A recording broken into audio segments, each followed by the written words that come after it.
Hi, this is in response to Module 5, City Project Food, Water, and Energy. To answer the first question, in what areas is Washington, D.C. the most sustainable and most unsustainable, and why? In regards to food, energy, and water. When it comes to energy, I believe that that's DC's most sustainable area. And the reason is because of their movement towards sustainable DC.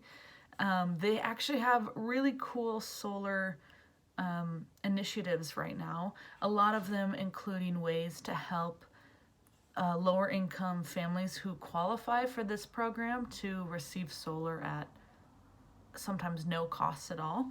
So that's really cool and a really great equalizer, and definitely helps with things like the wealth gap to or sustainable injustices to help with lower income families.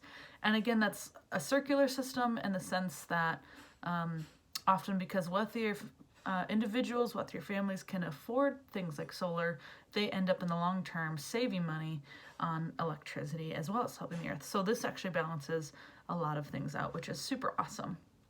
In regards to water, I actually think water is probably their worst area, and the reason being because they have a huge lead crisis. In addition to recreational water, or even just like sewage being dumped, toxic waste being dumped and stuff in the water, like the Anacostia River. But the lead crisis is a really big issue, and in a lot of ways it's said to be worse than Flint, Michigan, and it's been around longer than Flint, Michigan's lead pipe crisis. There's also some issues with what they use to filter their city water, not just the pipes.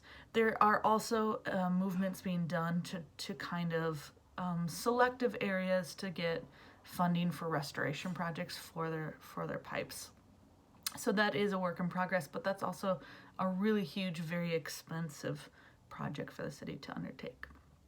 So I really think that that is kind of a challenge for DC to become more sustainable in.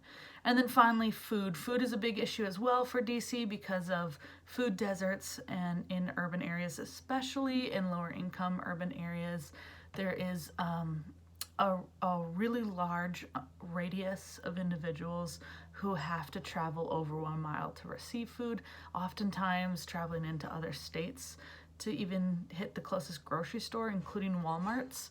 They don't even have a Walmart close enough, which is crazy. In addition to the fact that there is an even larger population who might not be in a technical food desert, they might be food insecure, or they might have just a general lack of accessibility to healthy, nutritious foods.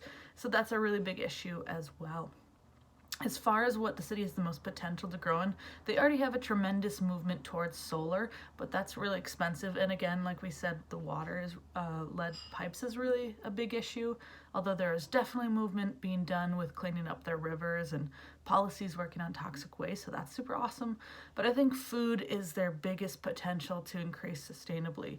There are projects being done to work mostly by small organizations, but to work with the way that they handle food waste. But there are not that many big movements to help with food distribution besides food distribution centers. And what I mean by that is, yes, there are government funded programs to help provide food to low-income areas, but there aren't necessarily a lot of projects currently in the works or currently being done to really provide access long-term to things like affordable grocery stores close by that's within reasonable transportation, or better yet, local markets that can offer fresh food, or even better than that, opportunities for them to learn how to grow their own. So that, I think, is where DC has the largest potential for growth. And then strategies that I would say to implement that, specifically food, I think I'm a big advocate for unique urban gardening. I love hydroponics. I do hydroponics myself, hydroponics and aquaponics. That does have a startup cost that is a little bit harder to get into, but if DC were to just utilize some of those rooftop spaces or areas in urban settings, and even helping with like seed distribution for people to start up their own, for balconies, etc., that could be a really cool potential for them to implement, starting to grow their own food here and there, or having education opportunities be implemented. When it comes to water, I think that the biggest opportunity for implementation at the moment is really working on water cleanup and then water knowledge. I don't totally know. I know that there's a lot of states where it's not legal to harvest or catch your own rainwater. I should look up DC, and I'll post that later on when I post this video actually, because rain harvesting is a super cool option for utilizing water, although there's definitely filtration questions that come up, but that can be used in garden settings or as gray water, which can definitely save money for individuals as well. And then when it comes to energy, I think that they have a really cool track already, especially for lower income families who wouldn't necessarily be able to achieve that in other areas. I think that that plan for Sustainable DC is probably one of the best options to be able to help utilize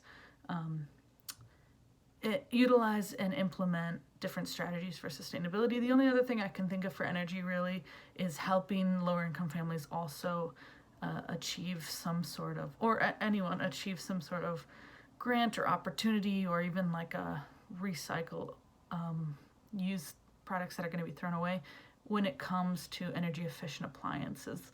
So I don't know if there's a program like that, but that would be a really cool opportunity as well. So thank you.